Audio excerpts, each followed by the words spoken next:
welcome back to Student of the Gun Radio. I am your host, Professor Paul Markle, and we are glad that you've taken the time out of your busy schedule, your busy week, to join us yet again. And, of course, joining me in the studios is Jared. He is my production engineer, and he produces the radio show, Student of the Gun Radio. Jared, are we ready to rock and roll this week? Are you excited? We are ready to rock and roll. I'm always excited. Did you get enough sleep last night? That's debatable. Debatable. Jared was out partying on the Gulf Coast last night. How late did you party last night, Jared? Actually, the reason I got home so late was because of the traffic. The traffic. If you guys have ever been down to the Gulf Coast during an event that goes on called, what's it called? Scraping the coast. Yeah, scraping the coast. Please, note to you guys, don't come down during that event because there's a bunch of idiots driving around. But anyway. Idiots and lowriders. Yeah. Clogging up the traffic going 20 miles an hour. It's funny because we have an event down here called Cruising the Coast as well, and that's later in the year, I believe. Oh, yeah. And during that event, I mean, traffic still sucks, but at least the people mostly are respectable and they're respectful and you can get along with them. But for Scraping the Coast, you get all these people that are on their bikes that like to do wheelies and crotch rockets and so forth. Yeah. Yeah. Well, make sure that you look twice and save a life because that's your you got to watch for motorcycles, even though they don't watch for you. It's your responsibility to make sure that the people on the crotch rockets don't wreck into you when they're going 97 miles an hour down the highway. The Lord granted me serenity last night. Oh, well, good. Excellent. He granted you serenity so that we can record a new segment of Student of the Gun Radio. All right, folks, you know what time it is. It's time to thank our sponsors. Time to thank Keltec of Cocoa, Florida, and Crossbreed Holsters of Republic, Missouri. Now, we did a really cool thing with Crossbreed this week, and we're going to tell you about it after we thank Colt, the makers of the LE 901 rifle, and we're going to get into our XS Sights Good Guy of the Week. But before that, we're going to give you a little bit of a teaser, and this is a little bit of a TV teaser. Now, many of you out there in the internet world, in the Facebook world, in the social media world, within the last couple of weeks, you saw an amateur video that was shot with a GoPro that was strapped to a mountain biker's helmet. And the title of it was it Bicyclist, gets robbed or something like that? Anyway, I watched it and it was ridiculous, but you're going to see more and more of this stuff as people are attaching GoPros to their bodies when they go about pretty much every activity they do.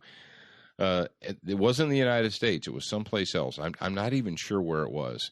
Originally, someone told me it was in South Africa, but it may have been in Indonesia or something. Long story short, the guy's out there on his mountain bike, and he's got a GoPro attached to his little helmet there, and he's mountain biking along, and he comes up to a set of railroad tracks, so he has to slow down. He slows down to go over these railroad tracks, and this guy, this little Durka guy, comes running out, and he's pointing a gun at him and makes him stop.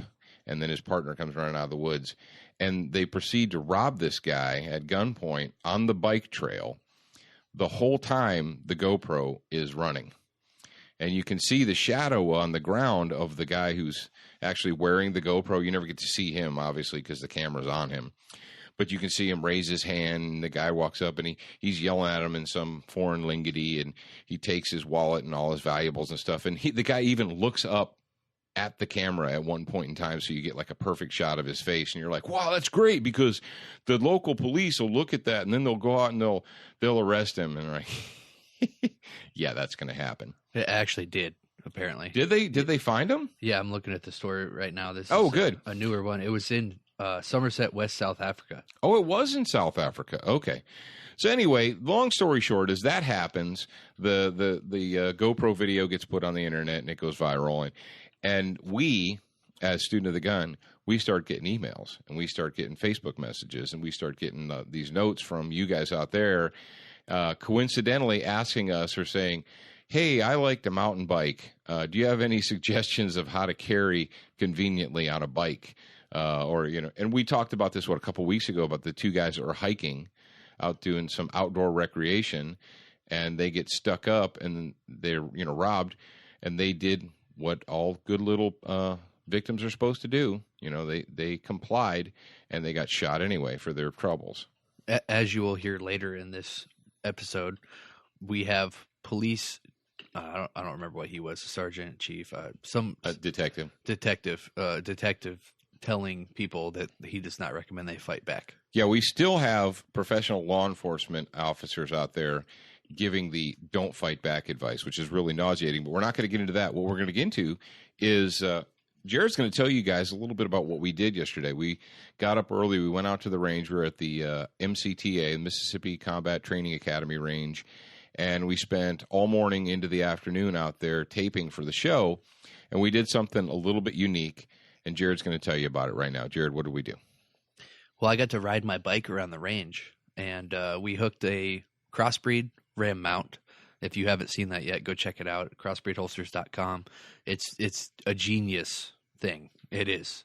You can mount it to basically anything. It provides you with handlebar mounts. You can put it on a wall mount, desk mount, car mount, anywhere.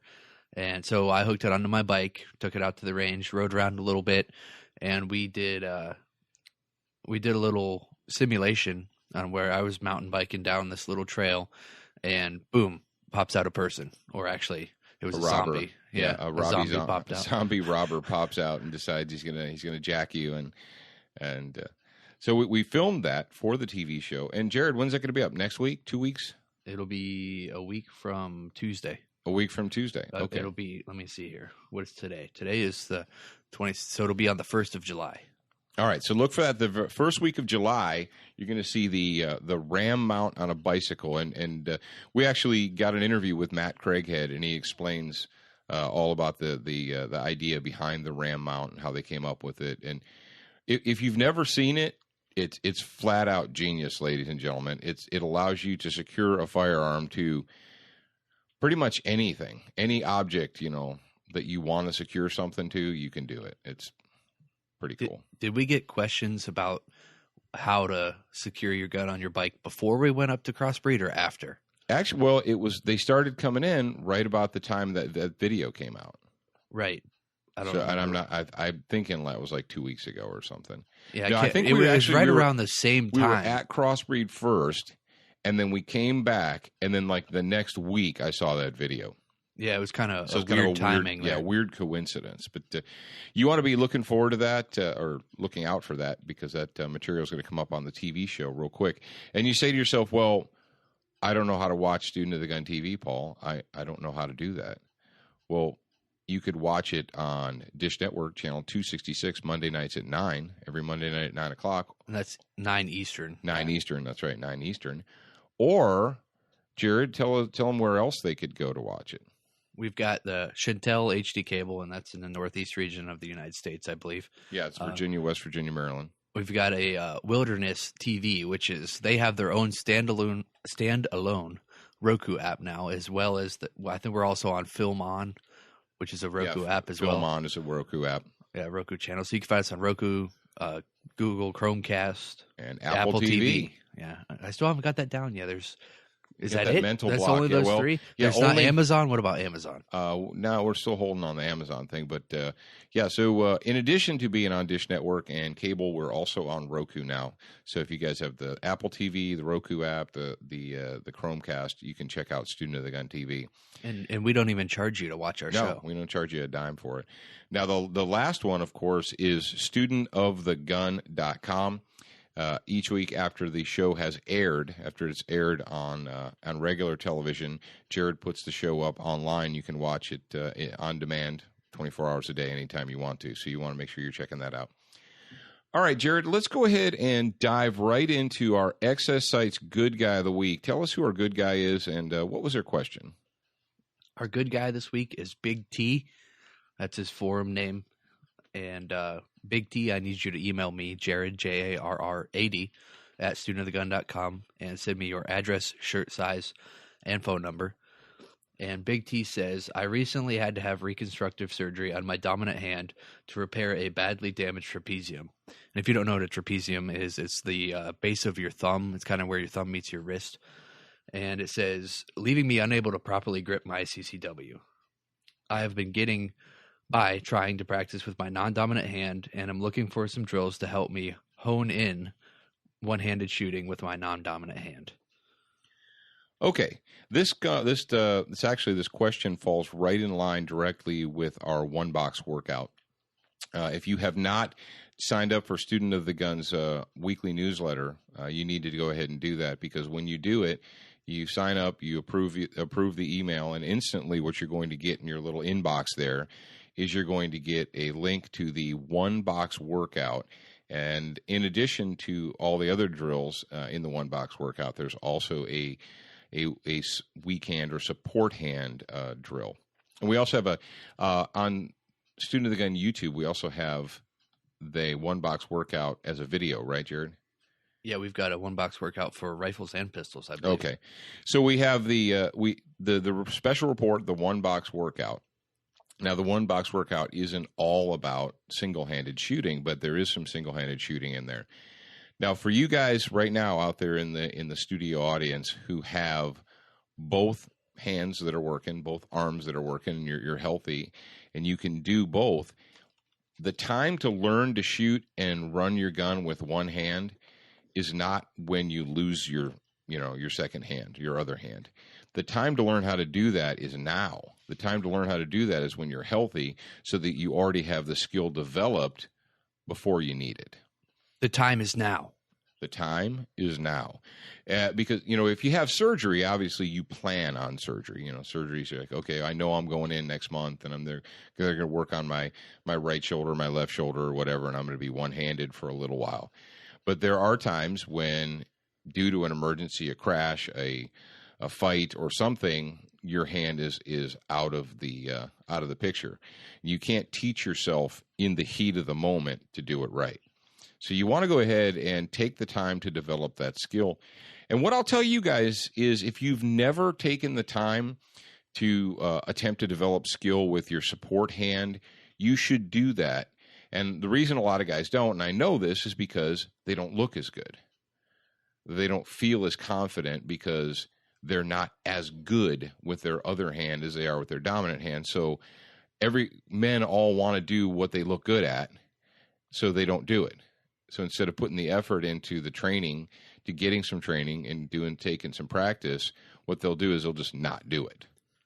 Your skills do not improve by practicing what you're actually, they do improve, but you don't improve what you're bad at by doing what you're comfortable with. That's right. You have to stretch your limits. It's like muscles. Muscles do not build, muscles do not strengthen by resting them. You have to actually tear them down and build them back up. And that's the same way with skill. We don't learn to improve by doing what we're already good at. And when it comes to something like single-handed shooting, this is not something that you're just going to pick up overnight. What you should do is take the time to practice, get some training. If you don't know how, let's say you've never done it, that's one of the things that we cover in ballistic problem solving is one-handed reloads, one-handed stoppage clearing, one-handed shooting, and so forth. We deal with it with both the left and the right hand. So I would tell you this, what you're going to need to do is, number one, let's say you're in that position already. You're like, well, dude, that does me no good because, my right arm is in a sling, so all I have is my left arm, or vice versa. All right, cool. Well, what I want you to do is get out to the range, and I want you to take the time very slowly. And even before you go to the range, take all the live ammunition away from that gun and practice manipulating a dry or an empty gun first, because it's going to be weird. It's going to seem strange to you. And dry fire actually does improve your skill tremendously if you do it correctly. Yeah, if you're well disciplined and you discipline your body and aren't just snapping the trigger, dry fire can be a very, very productive use of your time there. So, Big T, we hope that you heal up very, very soon. We hope that you're back in fighting condition before you know it. And for all of you out there who are listening and who may not have taken the opportunity to pick up the one box workout, we've got a lot of you guys out there in our audience who have been using the one box workout for the last few years, and probably about once or twice a month we'll get a note that says, hey, just wanted you to know that I've been using the one box workout, or it's a good training drill or a good skill maintenance drill for me. And we appreciate the fact that you guys send us a note, and we're glad to have done it for you. And we've got a ton of material now, way more than we did when we actually started the website. So what I'm going to do for you guys is I'm going to go through all the material that we have and figure out what else we can offer you, what else we can put into one area for you guys to, when you sign up, you'll get access to exclusive training, obviously, and then as well as training that we already have published to the public, but I'll put it all in one spot so it's easy to find. And if you're already subscribed, I will be sure to send you an email with the link to access that stuff. And if you're not subscribed, you will get an email with all that when you subscribe. And shame on you. If you were a subscriber, if you are a subscriber, you already know that. And if you haven't checked your inbox yet, go ahead and do that right now. Check your inbox because Jared sent out the weekly update, the Student of the Gun weekly update. And in that, the top feature is it's a grad pack, the Student of the Gun grad pack. And what Jared did for you guys, we've had a grad pack out for a while. And the grad pack includes the Armed Living DVD, the Student of the Gun ebook, the electronic book that you can download immediately, and an official Student of the Gun T-shirt, so you can be styling as well. Now, Jared, what he did for you guys out there that were interested in getting the grad pack, he gave you a discount. Jared, tell them a little bit about the discount before we move on. I'm not going to tell them how much it is because then they'll know, and only subscribers get to know that information. But I did. When you order the grad pack and you're not a subscriber, you get $50 off. You get a certificate for $50 or a coupon code for $50 off of any of our training classes. And I sent out a little deal to our subscribers this morning that gave them a little bit more than $50 off of the training class when they bought the grad package. And so, I mean, the gear together is over $50. It's over $50. So you're really getting the free gear when it's like if you get it's like getting more it than for free. It's like getting the yeah. gear for free. So if you sign up for a class, it's like getting the grad pack for free, basically. Yeah. So you're welcome. You guys are welcome. We're very, very excited. We're looking forward to this fall and offering lots of different classes to you guys out there in the Student of the Gun audience. For meeting a lot of you, come down here to Free America, spend some time with us, get some training, spend some time with like-minded individuals. That's an important thing. Anybody who's a gun carrier, a gun owner, a pro-Second Amendment, pro-Constitution person, you want to spend some time with like-minded people because you get that affirmation. And peer affirmation is something that really shouldn't be sold short. Now, Jared, you want to start talking about moms and what they demand? These moms demand a lot of things, but let's go ahead and get into this. It's kind of I don't even know if it's funny or depressing or depressingly funny. It's sad. So this is more. We have in this one story. It's and the title of the story is "Moms Demand Armed Security at the Brooklyn Bridge," and this comes to us from gunsmartblog.com. Now, the story's been all over the place over the last week or so, but these activist women, these women who apparently live comfortable lives, they have plenty of money, they don't need to take care of their kids, they don't need to work, they don't need to take care of their husbands or what have you, or their they're moms, so I'm guessing that they don't have life partners, but whatever. These activist women who decided that you peasants out there, you need to be more reasonable, and we're going to force the government to take away more of your rights because you just can't be trusted with them. That's what they demand. They demand that your congressmen and your senators and your governors and your legislators, they're demanding that they take away your guns because you can't be trusted with them. They're for common sense gun control, right? What do we know about common sense gun control? That it's a lie. That it's never enough. Exactly. So, this is this story actually it's a fantastic example of hypocrisy and disingenuousness. They claimed originally that thousands of moms marched across the Brooklyn Bridge to demand more. Now hang on a second. The what bridge? The Golden Gate Bridge? The what bridge, Jared? The Brooklyn Bridge? Bridge? The Brooklyn Bridge. What state is Brooklyn? Where would you find that on a map? Hawaii? No, that's No. not it. No. The Virgin Islands. No. Oh, no. oh, it's in America, right? Let me see. It would be in New York. So let me get this right. New York State, which is you've got Governor Cuomo and you got Nanny Bloomberg, who have been shoving gun control down the people's throats for years now. Obviously, if you guys are students of the gun, you know about the bologna sausage that Cuomo and his cohorts in Albany shoved down the throats of the people in New York. You know about Nanny Bloomberg. Nanny Bloomberg, he doesn't trust you with a gun. He doesn't trust you with a 40-ounce soda or a large candy bar. So these people, these women are in New York claiming that they're demonstrating for more gun control. What? How much more do they want? Well, what do we learn? What have we learned, students of the gun? That it's never enough. As long as you peasants are still allowed, as long as someone still allows you to go out and buy a gun and own a gun, then we have to do something about that. We have to stop. We have to demand action. Now, when they show the photos of this rally, this huge rally, they're not. They show the very front. Of course, you know, all of the news agencies, there's like 5 or 6 women across, and they're holding up a bunch of signs, and you can't see the back of the crowd. So if they show the front of it, you're like, you have no idea how many people there could possibly be. There could be 1,000 or more. Well, then they do, some sneaky guy went out and he got shots of the back of the crowd and the sides, and yeah, it was more like dozens march against, not thousands, but dozens of activist moms get out and march.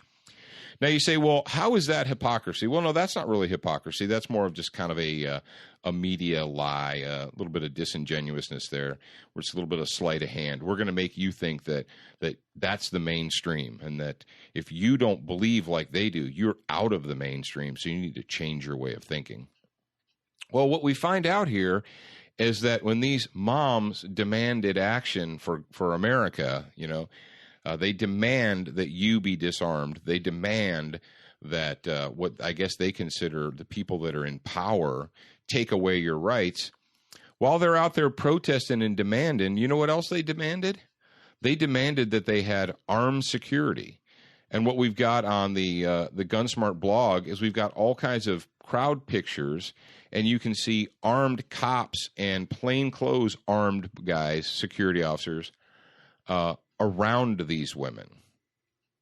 But that woman that is the leader of this says that a good guy with a gun has never, ever stopped a bad guy with a gun. So there's no example of good guys using guns to stop bad guys. She can't find one.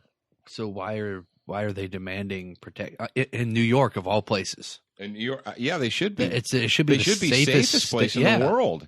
I mean, we've got it's even safer than Chicago now. The SAFE Act, right? I mean, according to Cuomo, all you need to do is make inanimate objects illegal, and everyone is, you know, all of a sudden safe. So why, if they're so safe? Apparently, they think. Here's the deal, folks. They think just like Joe Biden thinks, just like every other politician, every other anti-gun activist, every other anti-gun politician, every other anti-gun Hollywood puke face. They don't mind having armed security. That's their right, and that's just prudent for them to have armed security. But you plebes, you peasants, you peasant class people, you're not part of the elite ruling class, and you don't rate. You shouldn't be allowed to have firearms to protect you, but we're going to hire people with guns to protect the social elitists. Are you understanding how that works now? I've got a question. Why would they do a march like this in a state that already has gun control? One of the strictest gun control states in the nation. Why would they do that? Why wouldn't they go to Alabama or Mississippi Texas, or Texas, Florida, Arizona? Yeah, come down here where there's actually people that carry guns everywhere and see what kind of people they are. They're not bad people. No. You can't do that. No, I can't do that. So we thought you'd appreciate that. Now this actually leads us into this particular story. It leads us into something that I've been wanting to talk about for a while. And it's about beware the activist woman. Moms. These moms demand this and moms demand that. And we've joked about it before. There's a couple of parody websites out there. There's a parody Facebook page that moms demand everything, and it's like moms demand an end to sharpen pencils and things like that. But this is not the first time that activist women have taken it upon themselves to be useful idiots and useful tools for essentially the administration or the power brokers. If you know your history, and if you went to public school in the last 20 years, you probably don't know your history, so I'll go ahead and refresh it for you. They had a movement in the United States that started right around the turn of the century, from the 1800s to the 1900s. And for those of you, again, that went to public school, we had that would be the 19th century into the 20th century. You guys know we're in the 21st century now, right? Jared, do you know that? You went to public school. He's zoning. Do you hear that? What's that? It's really loud pushing keyboard buttons. People are typing on their keyboards. Yeah, they're writing us right now. You said if you went to public school, they might not know their history. Yeah. So, so around the turn of this last century, not this century, but the one 100 plus years ago, you had a temperance movement in the United States of America. And the temperance movement was against alcohol. It was the evils of alcohol. And the central leadership, go ahead and type in, if you're on your little search engine machine there, if you're on DuckDuckGo, if you want to duck it, type in the word temperance movement or women in temperance movement. And what you'll see is that the face of the temperance movement were activist women that there's a couple of classic photos that lips that touch whiskey will never touch ours. That's a classic photo, and so forth. But my point is this, ladies and gentlemen, it was activist women in the United States that pushed the temperance movement. Now, what did the temperance movement become? You smart guys out there, you smart guys and girls, what did it become? Jared, you went to public school, so I'm going to go ahead and ask you, what did the temperance movement turn into? It turned into a law. Was it the Prohibition Act? Yeah. Prohibition. I don't know. I mean, yeah, I went to public school. I don't know.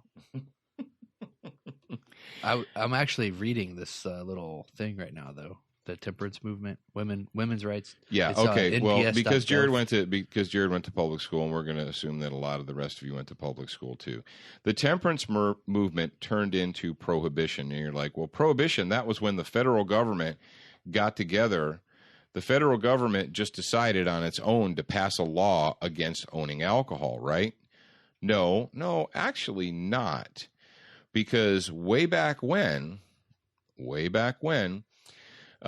had to. They actually, if you believe it, in 1919, we still had this pesky United States Constitution thing, and back then they understood, the people in Washington D.C., they understood that you couldn't make federal law that oversaw or superseded state law without a constitutional amendment, because they realized at the time that the United States Constitution did not give the federal government the authority to ban the sale or production of alcohol. And so what they had to do is they had to come up with a constitutional amendment. And they did. It was the 18th Amendment. And according to archives.gov, that's the official government website, it was ratified. Now, originally it was passed by Congress in 1917, but it took all the states, because when you do an amendment to the Constitution, you have to get the whole country to agree on it. You guys with me there?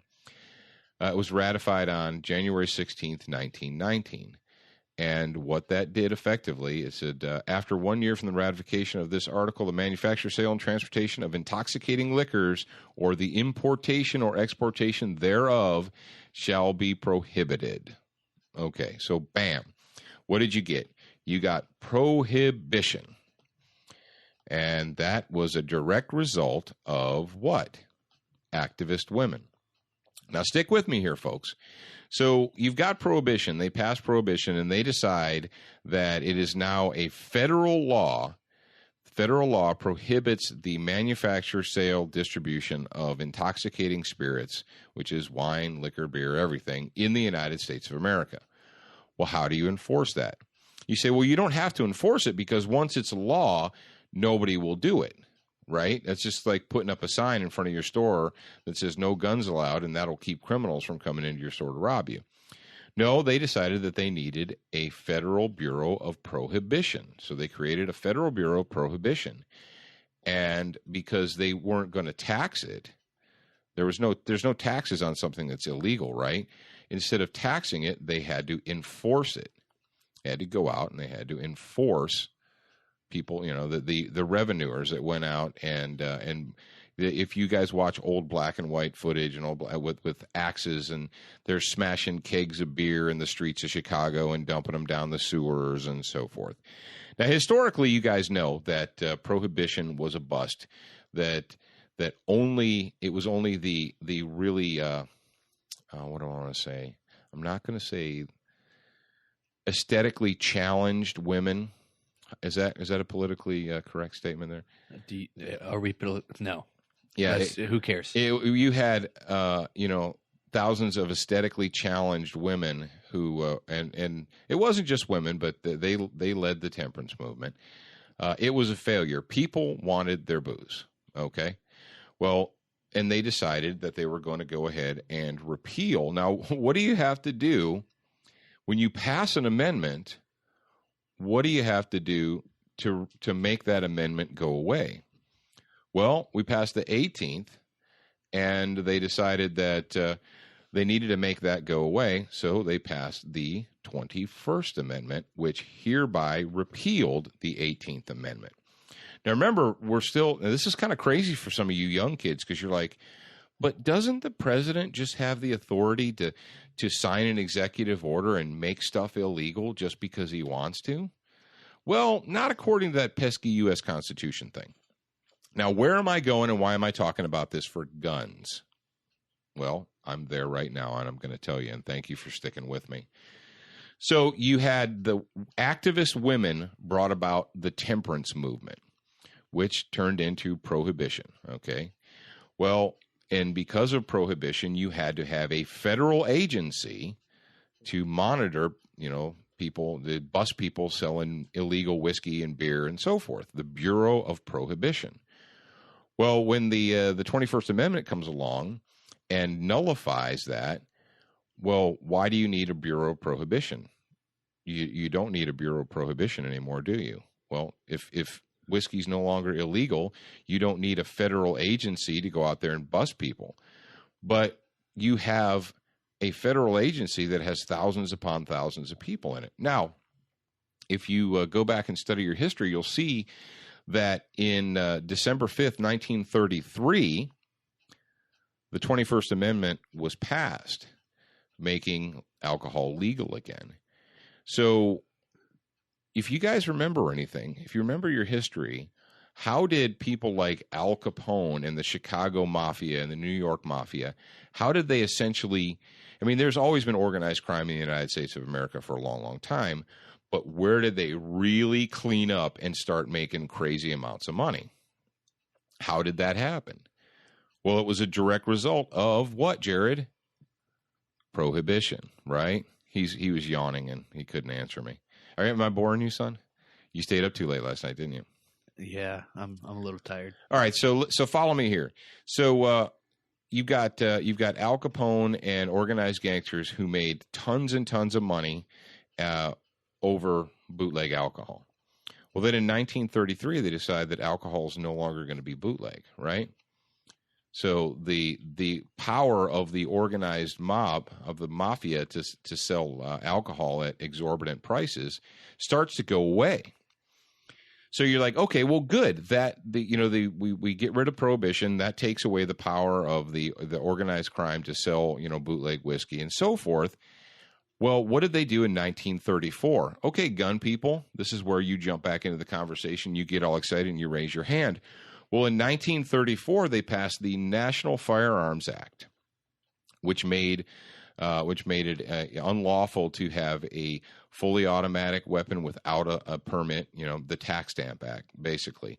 Now you have to have a tax stamp to have a silencer, to have a fully automatic weapon, and so forth. And they did that because why? Why did they push that through? Because they told us they needed that law to combat organized crime. You say, but Paul, I'm a student of history. In 1933, they repealed prohibition, so all the stuff that they were complaining about, being outgunned by the mobsters with Tommy guns in the 20s and early 30s, well, that's effectively been nullified. So why do we need the Gun Control Act of 1934? And what did we get after the Gun Control Act of 1934, after the Bureau of Prohibition was no longer necessary? What did we get, ladies and gentlemen? Well, we got a new agency called the Bureau of Alcohol, Tobacco, and Firearms, and now Explosives, so BATFE. So for all of you people who think that activist women are just women that are bored or they got too much time on their hands and that they really are, it's no big deal, just let them protest and say what they want and do what they want.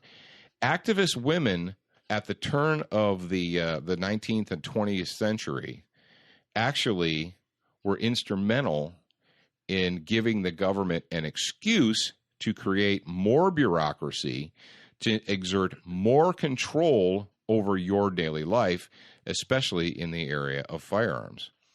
So I suppose if you were honest with yourself, you could say that the temperance movement, after a few steps, led directly to the Bureau of Alcohol, Tobacco, and Firearms, which is now an agency that is ruling, that is legislating through memorandum, that is able to decide based on its own internal memorandums what type of ammunition you're allowed to own, what type of guns you're allowed to own, how many you can have, and when you can have them. So the next time you see a moms demand this or moms demand that, and you want to go ahead and just you want to dismiss them or whatever, you might want to think about that. And that leads us into the next story that we have. Now, we talked about, remember the nun story, Jared? Yeah, I remember that. The nuns trying to get rid of guns. Yeah, the Nuns Against Guns story that we brought you guys a couple of weeks ago. Well, they haven't given up. And this story right here, we had in the stack of stuff last week and we didn't get to it. But basically up in Columbus, Ohio, it says gun control prohibitionists have not stopped. And in the Shepherd community, they're continuing to try and stop a business from lawfully buying and selling and trading in firearms. So you have more activist women in the form of nuns up in Ohio trying to basically convince people that guns in and of themselves are bad things and that you shouldn't be allowed to have them. Well, they're not. I thought that inanimate objects could be evil, but apparently that's not true. I was what did you find in the? I don't remember. You don't remember? It was something to do with the nun story. We were talking about it, and you brought up a good point. I do that a lot. About the which one? About the Pope? Yeah, maybe.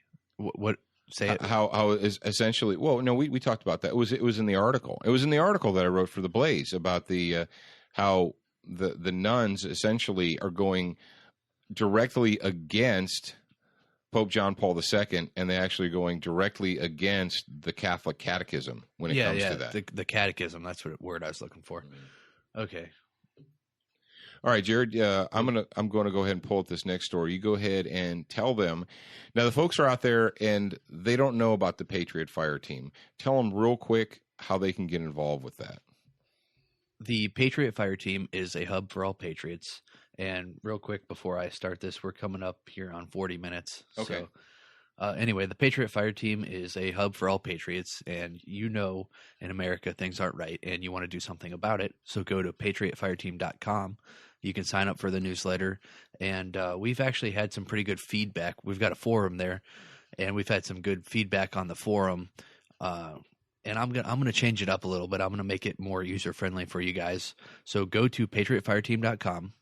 Sign up for the newsletter, and by signing up for the newsletter, you'll get the free report, and we've got a bunch of information in the report for you guys on how to get started, and it's got information on we do the Patriot Arsenal on a budget. We got there's a lot of material in there for you. That's the one thing I wanted Jared to bring up, because Jared took the time to start a forum, and he broke the forum down by states. So it's really easy for you guys to communicate with like-minded individuals. You just have to go pick your state and post. It's a public forum, and it's there for you to use. It doesn't cost you anything, but it's at the patriotfireteam.com. Now, we've got you guys remember our old friend Governor Lickenbottom. Governor Lickenbottom is at it again, and he's doing political damage control. But before we get into that, Jared's going to go ahead and give us our theme song. I like to teach you all the rules. I get to see them set in stone. I like it when you chain me to the bed, but then you see each never show. Yeah, so Governor Lickenbottom up there in Colorado, he's scrambling. It's re-election time again, and things have not been good for the Democrat Party in Colorado, or they haven't been bright and sunny days here ever since the last election, and they started shoving more gun control down the citizens' throats. Other than, basically you got your insane liberal Democrat hives like Denver and what's the other crazy place, Boulder. But out in the rest of the state, they're not so insane. And things. So Governor Lickenbottom is he's going for cover here, and he gets in front of the gathering of sheriffs, of Colorado sheriffs. It's an entire gathering, and he's trying to basically placate them. And he comes out and he offers kind of what I will call a half-ass apology. And he says that he recognizes their concerns and that he apologizes for not the law itself, for not signing laws that were bad laws. He doesn't apologize for that. He apologizes for the handling of the law. He apologizes for how it was handled. Like, what? Well, that's what politicians do. They do that kind of crap. Well, one of the sheriffs gets up and he asks him why it is that Lickenbottom had time to talk to Michael Bloomberg, an outsider from New York, but he didn't seem to have the time to talk to the sheriffs. Now, if you recall, way back during all the debate, that the sheriffs were unified against this law, and they were trying to get in when the hearings were going on to basically voice their concern against it, and they just didn't have time to hear from the elected sheriffs. And this is what Lickenbottom has to say. When these gun laws came up, why wouldn't you listen to the sheriffs? Why wouldn't, when a couple of sheriffs wanted to meet with you, you wouldn't listen to them and hear our side of the story, or our view of it, but you talked to Mayor Bloomberg, talked to him a couple times, but you didn't listen to the sheriffs. And I'm just kind of curious about that. Well, let's stick to the facts. I never talked to Mayor Bloomberg. Again, that's been out in the press and all this stuff. And just for the record, I met Mayor Bloomberg when I was a mayor, and I know him. I think he's a pretty good mayor. So we pointed this out. Well, goes all the way back to last year, how during the initial push for gun control in Colorado, that they took a bunch of money. They took a ton of money from Michael Bloomberg's political action committees. And our sources in the state of Colorado told us that Lickenbottom wanted to be president. He wanted to do an exploratory campaign to see about becoming president or running for president. And those are really expensive. Exploratory campaigns are very, very costly. And where do you get money? Well, you get money from sugar daddies like Nanny Bloomberg. As long as you toe the line and you say what they want you to say, they'll give you their money. And where does Nanny Bloomberg get his money? Oh, he gets it from a lot of different places. Well, is there one place that you want to? I was going to say the taxpayers that pay him his salary. That's just a drop in the bucket. You become a career politician and you learn other ways to line your pockets. And we called him out on that. And if you guys remember during the initial recalls, they had the initial recall of Giron and Morse, and Bloomberg put a ton of money into fighting to try and stop them from getting recalled, and they lost. So when it was time to recall Evie Hudak and get rid of her, that's when Lickenbottom went out in public and publicly stated that they didn't want any outside interference or outside money. That's when he decided he was going to distance himself from Bloomberg. But we know for a fact that Bloomberg money was put into the gun control efforts, the gun control lobby there in Colorado. But here you got Lickenbottom, who's now, he senses that the people of Colorado are not down with Nanny Bloomberg, so he's trying to distance himself from him. Now, the next one we find, this next one, we're gonna end with this, and it's really illustrative. Ask yourself this: when you elect someone, this is a representative republic, and you make them the governor, the president, the mayor, the whatever, are you electing that person to be the leader, or are you electing that person's staffer or that person's chief of staff to be the leader, the behind-the-scenes guy? Well, I think most of you are like, well, when I vote for a guy, I expect that he's the one who's going to be responsible. Remember that whole, Harry Truman, the buck stops here thing? Well, apparently the buck doesn't stop on Lickenbottom's desk. And this is what he has to say about his staff making a decision. I think a lot of people, if they'd known how much promotion was going to come out of the high-capacity magazines, probably would have looked for something different or a different approach. One of my staff made a commitment that we would sign it if it got passed. To be honest, no one in our office thought it would get passed, would get through the legislature. So here we have the governor of the state of Colorado, who was duly elected by the people as the leader of the state, who says they didn't realize that there was going to be such a pushback to these gun laws. They didn't realize it, and if they would have treated it differently.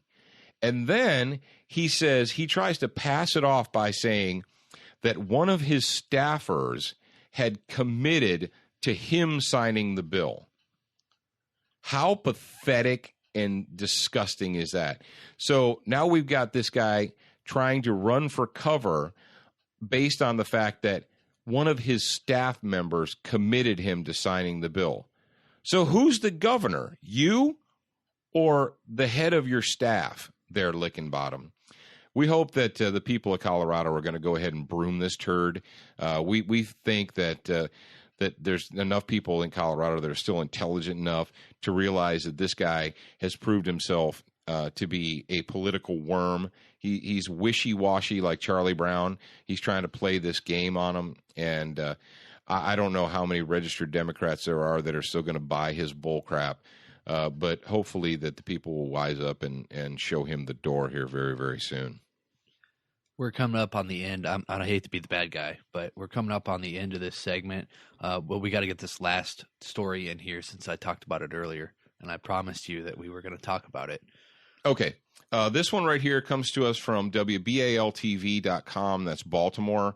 And the situation doesn't really surprise us, but it is sad. And it's a story out of Baltimore where there's a neighborhood where women are being assaulted and robbed in broad daylight. And not just robbed, like, the guy jumps out of the alley with the straight razor or the switchblade and says, "Give me all your money," and they hand him the purse, and the guy takes the purse and runs away. No. That's old school. That's simple stuff. This story actually came to us, and it said that small groups of people here have been in the middle of the day just jumping these women, jumping them, and pummeling them, beating them down to the ground. It's disgusting. And well, the story that I'm going to set this up. This is a clip. So we've got the story here. We have a news story from WBAL TV where these women are upset. Neighbors are upset that they have these, roving gangs that are just beating women, jumping out, punching them in the face, beating them to the ground, taking their purses, and they're not happy about it. So they send a news reporter out, and he goes to talk to the designated representative from the Baltimore Police Department. And this guy, his name is Detective Jeremy Silbert. And this is what Detective Silbert has to say to people who are going to be robbed. Police are also reminding folks in all areas of the city to walk in groups and well-lit areas, and if you're attacked... We never encourage anyone to fight back. It's best to comply, but while you're doing that, try to get the best description possible as you're able to do, and then immediately contact 911. Did you get that? So according to this detective, we never encourage anyone to fight back. Be a good witness and call 911.